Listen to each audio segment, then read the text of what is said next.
And you find quality control in better ways to do such things as painting. These ingenious automatic paint sprayers lay on an incredibly smooth, even finish through electrical attraction, an entirely new principle. But most of all, you find quality control in specific checkpoints, not only at the finish stage, but at every step of the way. More than 10% of the workers here are quality control inspectors, and you find them checking every part of every machine. Every base plate assembly is checked to make sure the supporting studs are perfectly aligned.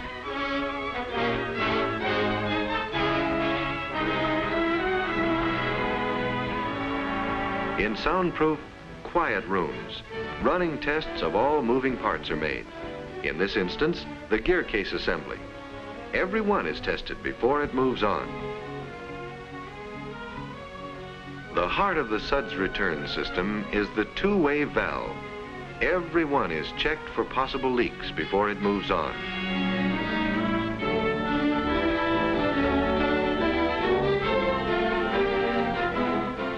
In other quiet rooms along the final assembly line, every completed machine gets final working tests before it is tagged satisfactory. And you'd think then they'd be satisfied. They're not. Every day, accepted machines are pulled off the lines.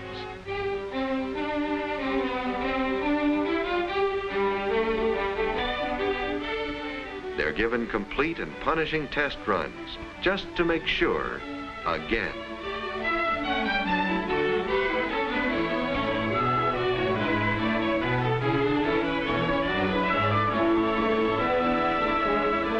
There's a good reason for all this concern with quality control.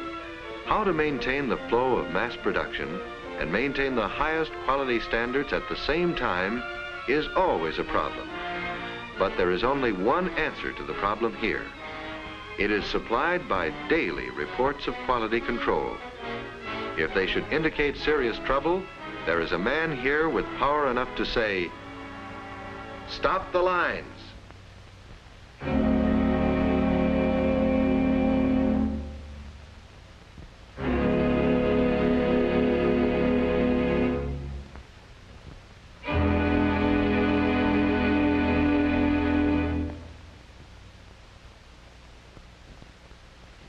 Actually, there has never had to be a stoppage of production such as this.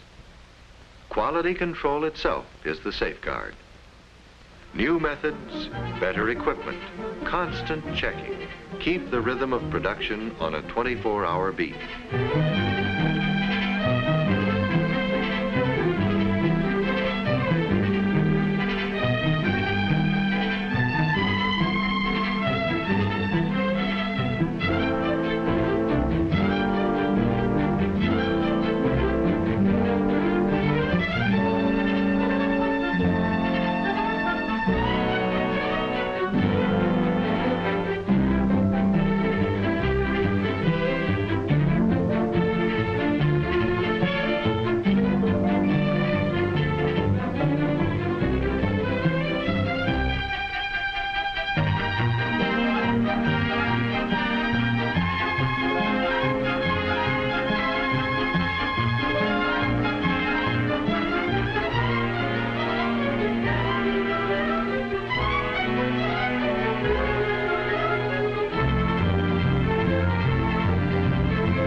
news magazine of the screen. Living glimpses of history in the making. Presented as a public service by Standard Oil Company.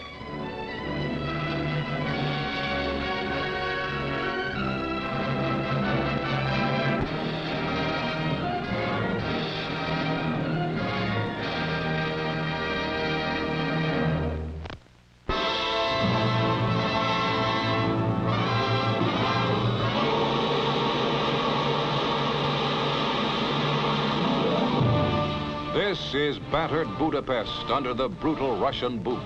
Soviet tanks roam the streets amid the ruins they made as communist secret police hunt down heroic freedom fighters. Here for all the world to see is grim evidence of the brutality and savagery with which the red tanks blasted a defenseless people and their city. 2 Budapest cameramen risked execution to make these pictures and smuggle them out of Hungary. 25,000 Hungarians are dead. Budapest is ravaged, but the communist masters cannot crush a proud people. Defiantly, they chant, "We shall be free." Refusing to live under Soviet tyranny, refugees stream into Austria. They flee with little more than the clothes on their backs. At journey's end, they can smile again. Border guards beckon the refugees on as they brave the quicksand of an icy quagmire. The Russians have blockaded highways and destroyed bridges in a desperate effort to halt the mass exodus. But in 6 weeks, 120,000 Hungarians slip out of their troubled homeland. A refugee shows how the communists are spraying the escape routes with machine guns. Even the bravest must weep at leaving the country where their ancestors have lived, worked, and died for more than 1,000 years. A flag marks the border as the flight to freedom goes on. Carrying his son on his back, a father struggles through the shoulder-high marsh grass. Traveling day and night in freezing cold, the refugees stumble, numb and dazed, onto Austrian soil. By cover of night, other Hungarians make their escape on a tree trunk spanning a 14-foot border canal. Eager hands reach out to pull each refugee to safety. An endless flow of displaced and homeless, fleeing the black night of Soviet terror. Austrian relief agencies provide transportation to 63 refugee camps, where the uprooted Hungarians are housed and fed. None are turned back despite crowded conditions. 1,300 refugees find asylum in Holland, one of 16 countries offering new homes to the latest victims of communist inhumanity. The free world, which suffered through Hungary's gallant struggle for freedom, opens its hearts to the homeless masses. More than 50,000 are moved from Austria to other European countries. Out of the tragedy of Hungary has come an international mercy mission that knows no boundaries and no limits. Daily in Vienna, trains wait to take the children of Soviet oppression to a new home and a new life. This train is bound for Switzerland, where officials ask only 2 questions, name and birth date. Yesterday's suffering is eased by the hope of tomorrow.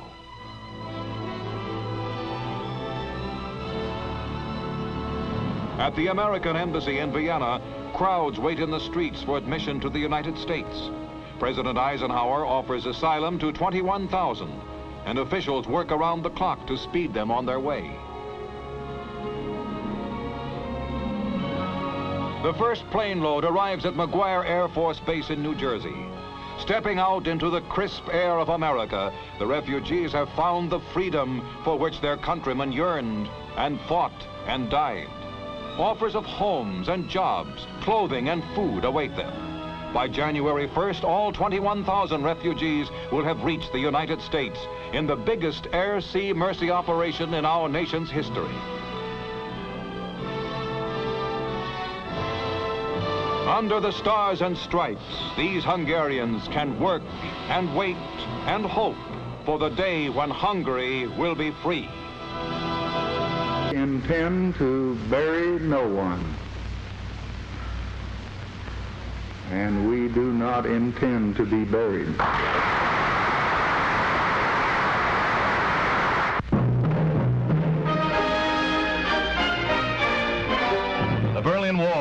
things sealed once more as the 17-day pass agreement ends. Now there are the last tearful farewells as visiting relatives say goodbye to East German residents and prepare to return to West Berlin. In a little more than 2 weeks, more than 1.25 million passes were issued by East Berlin authorities. Most of those who crossed over the border were seeing sisters, brothers, mothers, and fathers for the first time since the Wall of Shame was erected in the summer of 1961.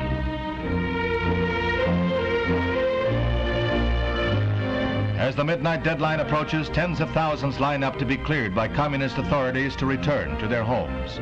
Now there is agitation on both sides of the wall to set up a permanent pass agreement that might restore a measure of movement between the communist and free sectors of Berlin.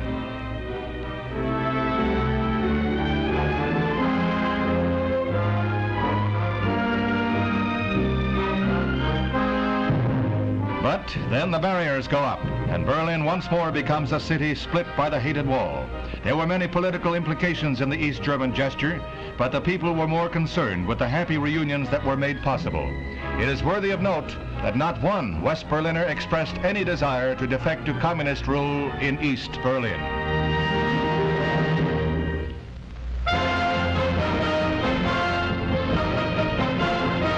They are jumping for joy at this resort in the Catskills as 20 high-flying speedsters take off after the world's barrel jumping title. This is the 14th annual event to be held at Grossinger's, and most of the contestants stay in the running as more and more barrels are added to the original 11.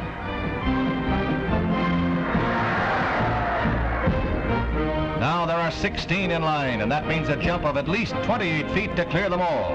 Alert the first aid stations.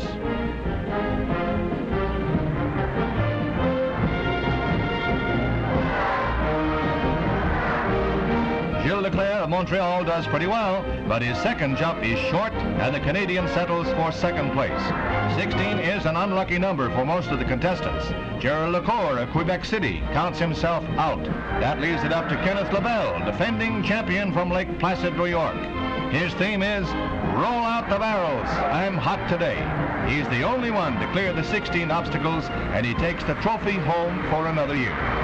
Mary Ann Mobley, a former Miss America, does the honors. And that in itself was worth jumping for. Hey, Ken?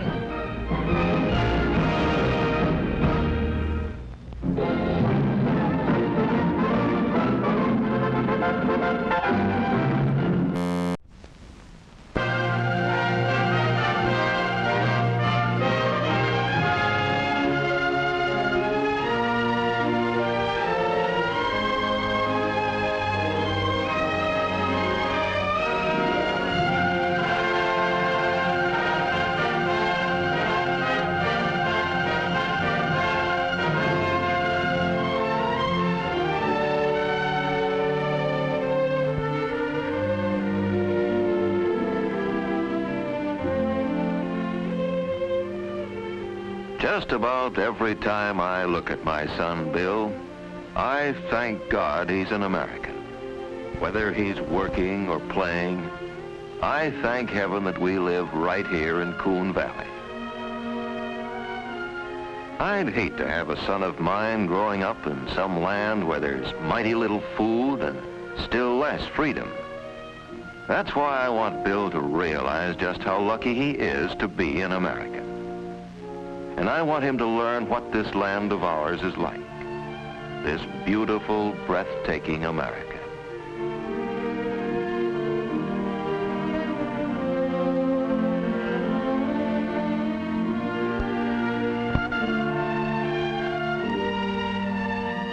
I want Bill to see as much as possible of this land of infinite wealth and boundless opportunity.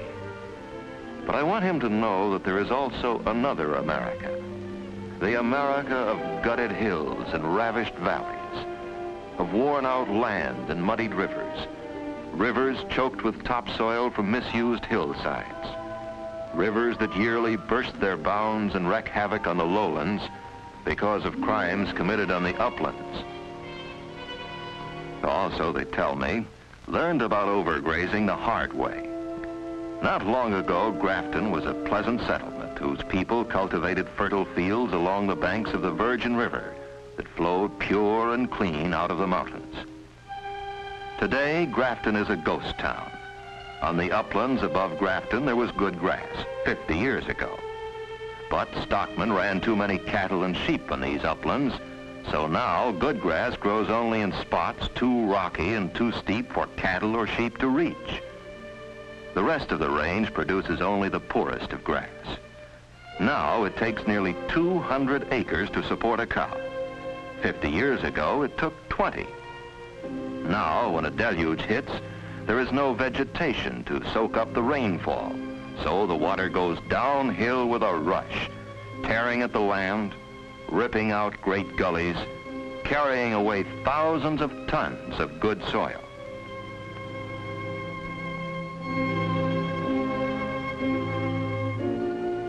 "40 years ago, this big, raw-edged watercourse was a small gully. But with every storm, the gully grew, and more chocolate-colored water went boiling down into the Virgin River, which became choked with silt and sliced deeper and deeper into the fields that meant life itself to the people of Grafton. In its rush to the river, the water cut a gully near Grafton's graveyard. Here a stone stands in memory of a settler killed by Indians. But it was not Indians that killed Grafton. Grafton was killed by the men whose livestock overgrazed the watershed and brought on the floods that swept away the fertile bottomlands and left only willow-covered sandbars in the valley of the Virgin River.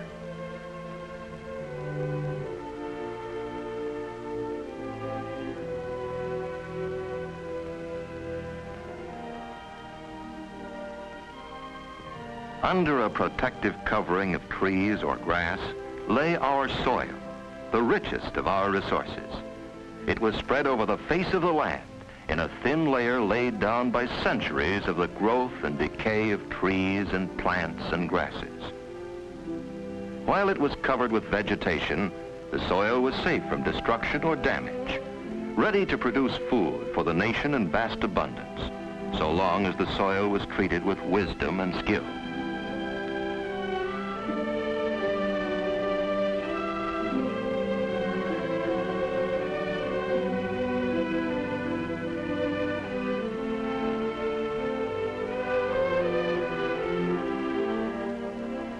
But when we cut and burned the forests, when we overgrazed the grasslands, when our plows bared the earth in the wrong way or in the wrong places, then we left the soil exposed to waters that wash and winds that blow.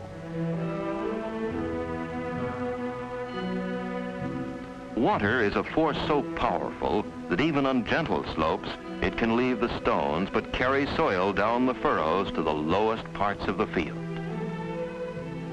While in hillier sections, water running down the furrows of a cornfield will tear out a great gaping gully.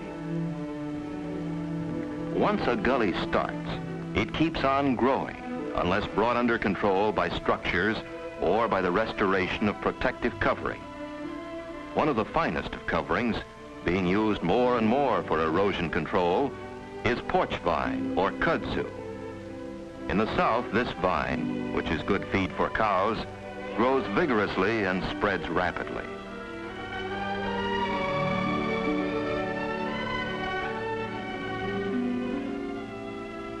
Not only is kudzu a soil binder, but it is also a soil builder, an amazingly rapid soil builder.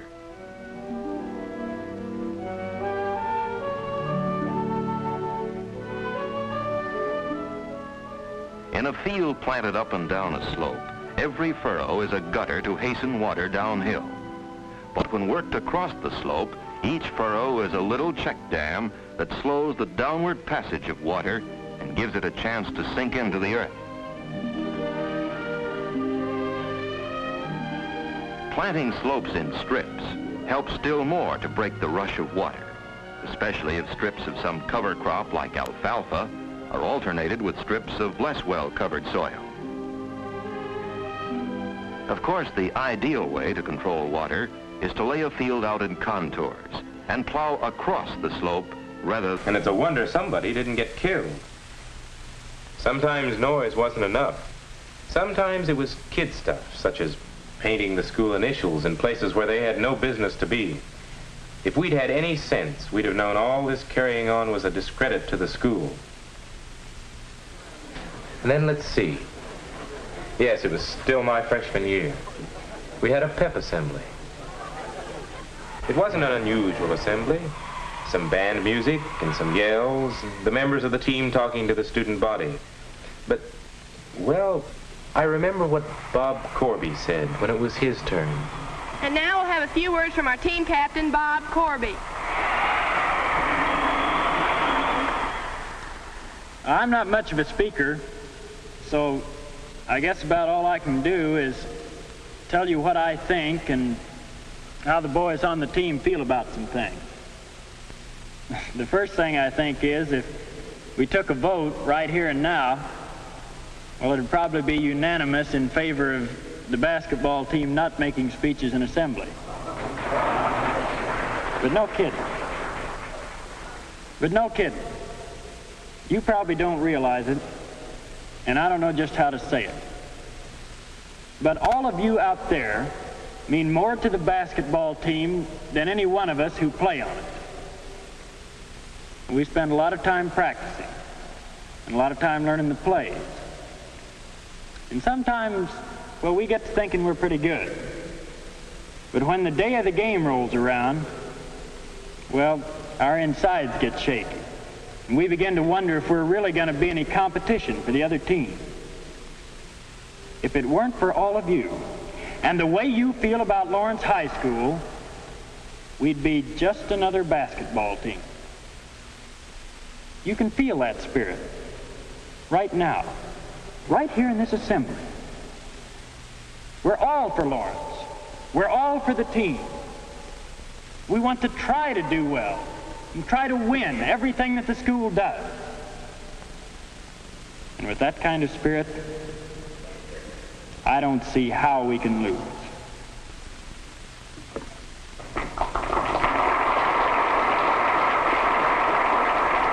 Well, that threw it right into our laps. Bob Corby was a hero to every kid in school. And if he said the whole student body was a part of the team, why, we weren't going to let Bob Corby down. Those were the weeks when school spirit began to mean more than just noise. If an opposing team member was shooting a free throw, we all kept quiet to give him a chance to make it good. When Bob fouled out in the last minutes with the score tied, we didn't jeer the referee. We concentrated on supporting the players who were still in. That's what Bob was doing. We all had a new idea of good sportsmanship that all of us wanted to live up to, and it was heading us straight toward the championship. Lawrence High was rated one of the top teams in the state. And that's when it happened. Right in the middle of the season, halfway to the championship, Bob got sick. Really sick. He was the spark plug of the team. With him gone, we didn't know whether the team would fold or not. What really happened was that it worked just the opposite way. People got to thinking about Bob in the hospital, and everybody became more determined than ever to carry on with what Bob had started. The coach never said, we've got to win this one for old Bob. He was too smart for that. He knew that's what we were all thinking anyway. Well, there was no foolishness at all after that. Everyone got behind the team in the way that it counted, not calling attention to ourselves, but letting them know we were for them. And you know, it was a thing that carried over into every classroom. Because when you get right down to it, a classroom is a kind of team too. Students and teachers working together to accomplish something. If you look at it that way, you realize that there isn't anybody more on your side than the teacher is, whatever class you're in. The more we got behind them, the more we realized that Lawrence had as good a faculty as any school. They were teaching a full day's schedule and then taking on other jobs for the good of the school. Jobs like helping plan constructive assemblies and working with intramural sports and all sorts of other things. And we didn't want just the teachers doing things for the good of the school. We wanted to do them ourselves. Enrollments in debate and dramatics and science clubs jumped way up. Before long, we were as proud of our scholarship and extracurricular ratings as we were of our other victories. Funds to the controls. The flyer must understand every part of an airplane's assembly from the propeller to the rudder. After many hours of preliminary training, the student gets his first chance to fly. On first flights, the plane is always equipped with dual controls, and an instructor goes along to guide him. At the end of 8 to 11 hours of flying with dual controls, the instructor can determine when the young bird is capable of making a flight alone. Now, he's ready for the thrill of a lifetime, his first solo flight.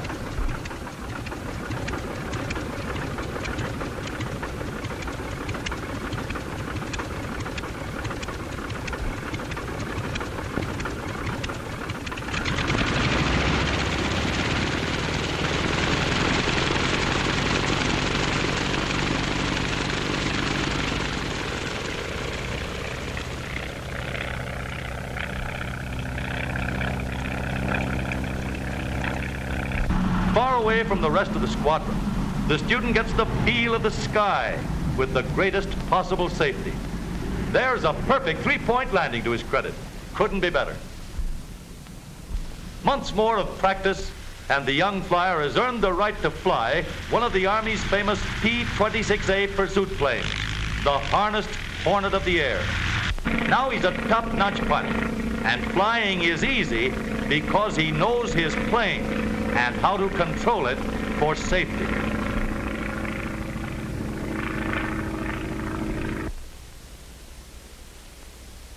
It's easy to drive an automobile, too.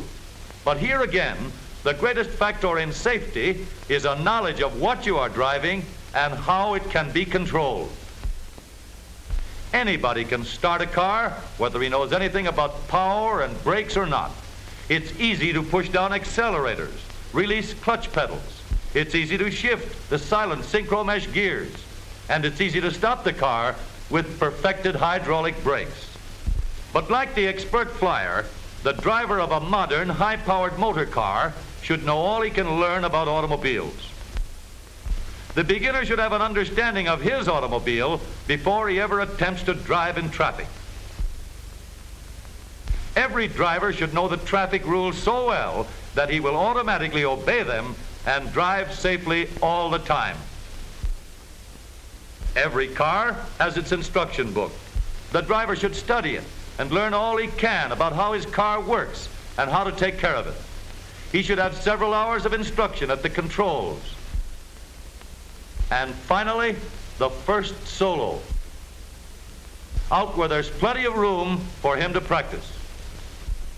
Of course, every driver cannot be expected to know quite as much about his car as every pilot knows about his plane. But there are millions of safe drivers on our highways today. The safe driver knows his brakes, and he knows how to use them to stop without skidding.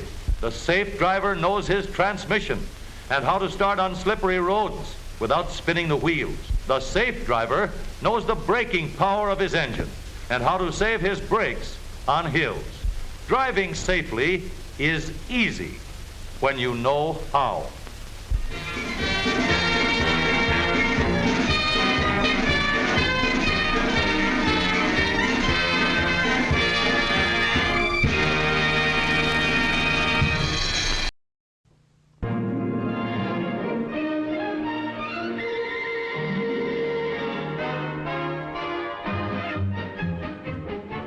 To develop a better understanding of the wise use of credit, let's spend a few minutes with a certain individual we'll call Mr. Money.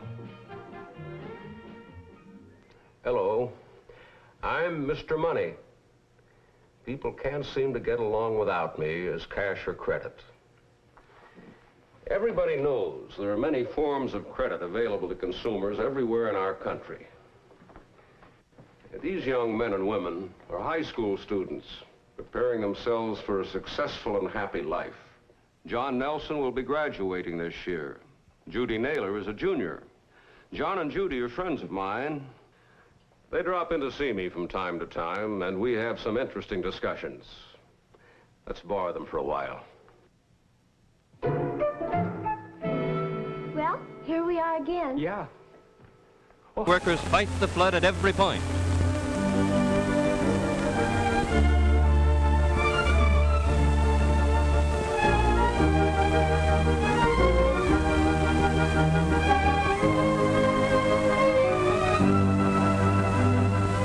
people of the flood area will not soon forget the courage of these heroic workers, for Administrator Harry Hopkins heard their praise along the full route of his inspection trip as head of the President's Committee.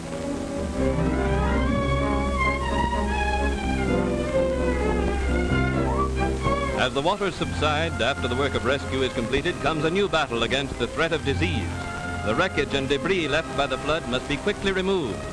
Proper conditions of sanitation must be reestablished to prevent the epidemics which were once certain to take an additional toll of life.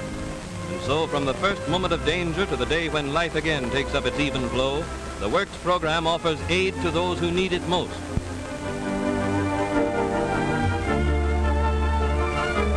The roaring waters that bring disaster to fertile valleys have a terrible rival in the drought which has afflicted thousands of square miles of our western plains. Ruin and famine come in the wake of the hot, dry winds which tear the rich soil from the grassroots. Here again, the shock troops of disaster marshal their forces against devastation.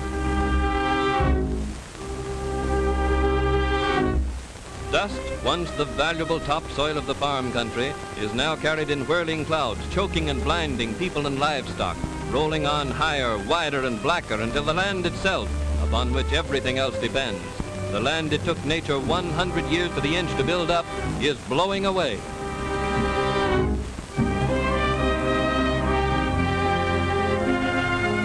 In this emergency, too, the shock troops of disaster marshal their forces against devastation. With the aid of WPA workers, food, housing, and medical care are provided for those who have been driven from their homesteads by the threat of famine.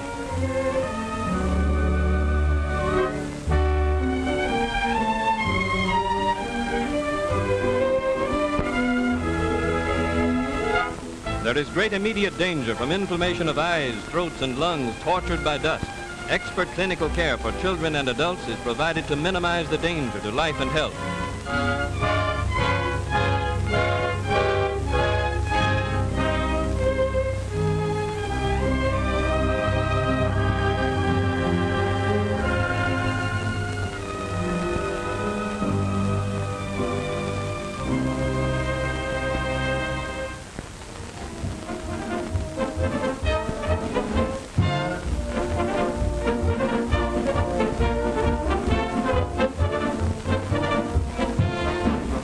In addition to their vital work of providing the necessities of life for refugees, the WPA has found work for thousands of farmers who have been deprived of a livelihood by the drought.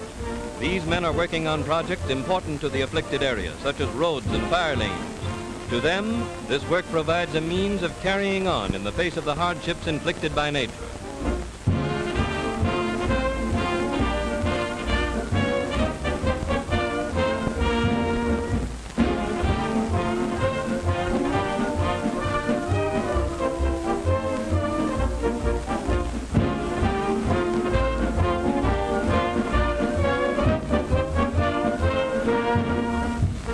Drought is a grave national problem, correcting it a mammoth undertaking.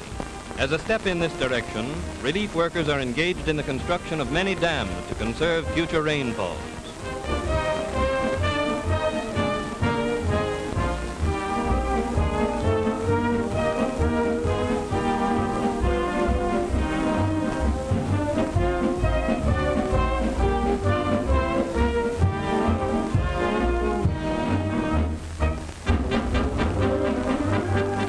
Construction work on water conservation projects requires an immense number of skilled and unskilled workers, providing immediate employment for hundreds of those who would otherwise be on relief.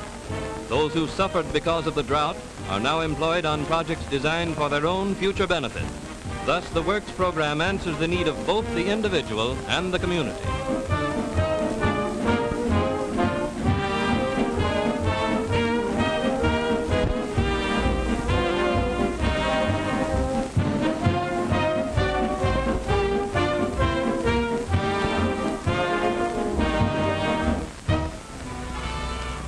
With drought comes the added peril of fire, an ever-present danger to lives and property in forest-covered regions. Fire is a constant menace to one of the nation's greatest assets, the great timberlands which are so important to industry and to the... Go in to see Dr. Benjamin. Gosh, Mary, stop worrying. If it doesn't get any better, I'll go in and see the doctor a little later on.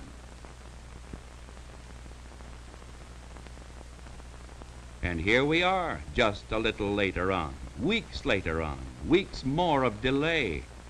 Mary seems pleasantly surprised when John comes into the kitchen and offers to help. Little Jane thinks this is a good time to ask for that new dress they saw in the store window. But Dad says, no can do right now, because all the spare money went into papering and painting the upstairs and buying the new bedroom set.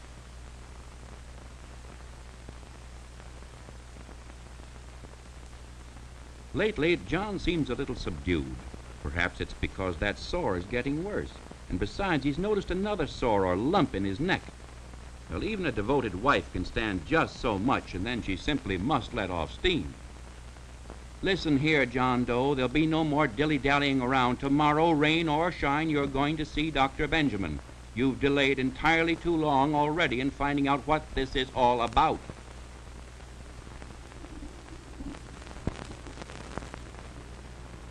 And so, after weeks of delay, John eventually gets to the doctor.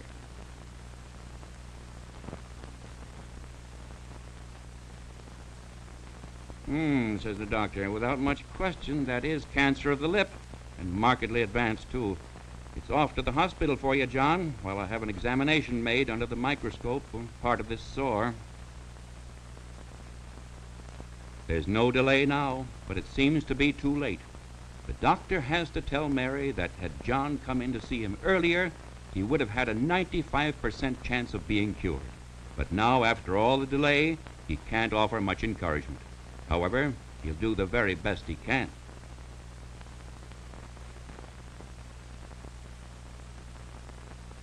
Not many weeks later, poor Mary is entirely on her own. The fullback of the Doe family team is missing, and she has to carry the ball all alone.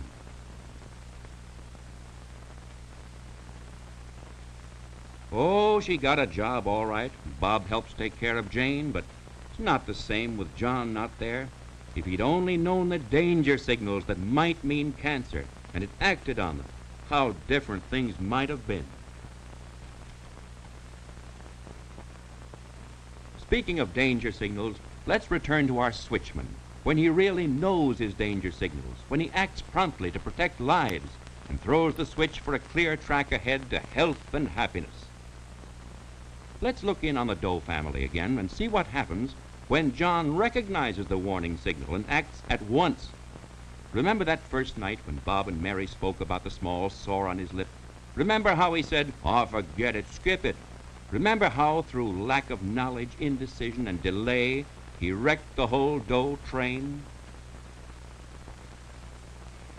Well, that's what would have happened if Mary hadn't seen that small circular at the drugstore that afternoon and brought one home to show John.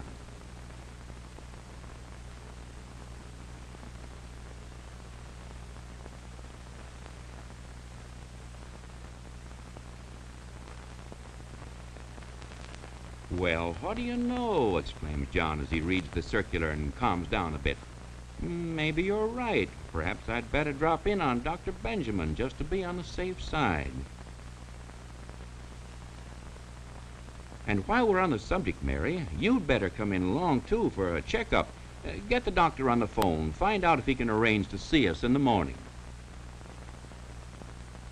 Dr. Benjamin seems quite pleased that John came in to see him so early.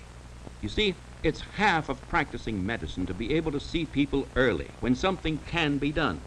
It's like the old saying that an ounce of prevention is worth a pound of cure. In cancer of the lip, 95% can be cured when they're detected and treated early. The doctor is suspicious that it is cancer, and on the assumption that it is, until proven otherwise, he'll have a small part of it examined under the microscope. If it is, he'll use one of the 3 accepted means of treating cancer: X-ray, radium, or surgery, or a combination of the 3 methods. It won't take long, and John will only be laid up for a few days. Here we are again, just 3 weeks later, with the Doe family team still intact. John has been back on the job, and with a promotion coming up, he's already making plans for that dream house he's going to build. Americans seem to like so well, and a few of the hardy sports of their own country. In a case like this, Mother is no stern duenna, who watches the exertions of her young from the sidelines, she simply puts on a play suit and joins the game.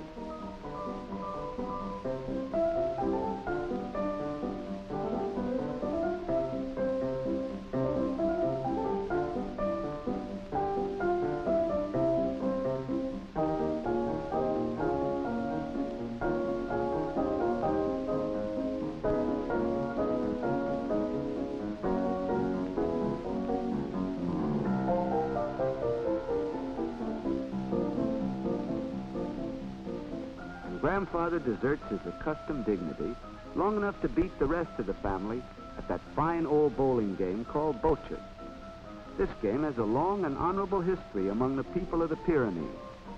The object is to place your ball nearest the small cue ball and to knock your opponent's ball out of position.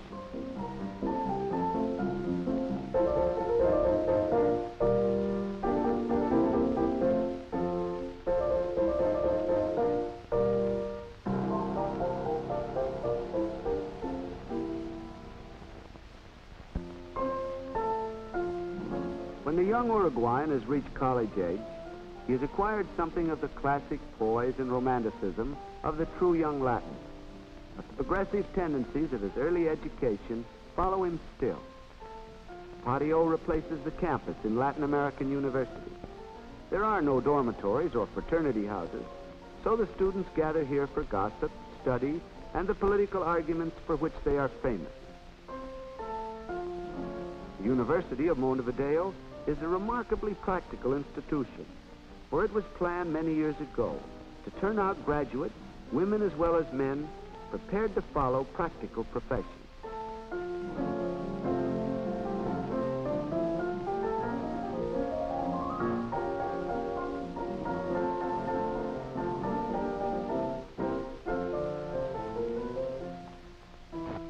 But even a university with a modern point of view finds it hard to turn from the old ways.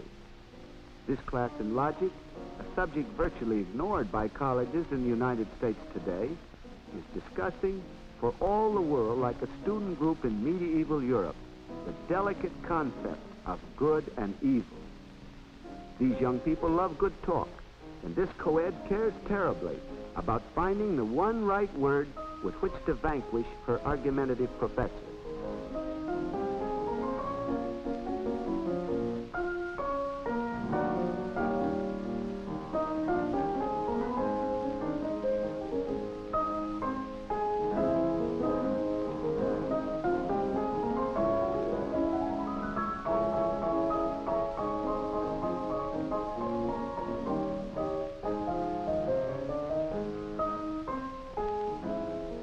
Preliminary instruction in architecture upholds all the old conventions of training in elementary draftsmanship.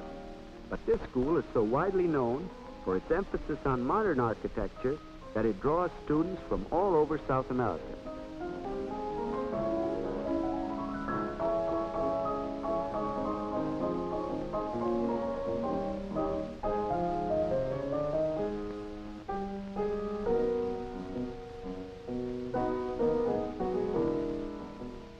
The atmosphere of the library is such pure Renaissance that the students seem dressed out of tea. When they borrow books, they must turn in their cedulas, small passport-like identification cards, which they carry throughout their school years. Later, they will exchange them for civil registration cards to be carried all their lives.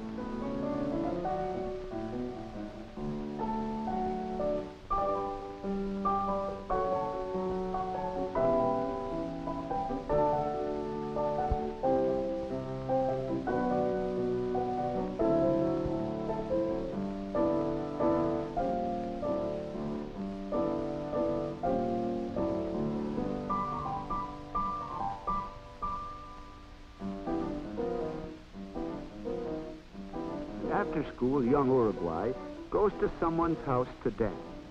No campus hangouts for these youngsters. 4 decades of liberalism have not removed Uruguay that far from Spanish colonial manners. The traditional chaperones are still there. But these are chaperones with a difference. On such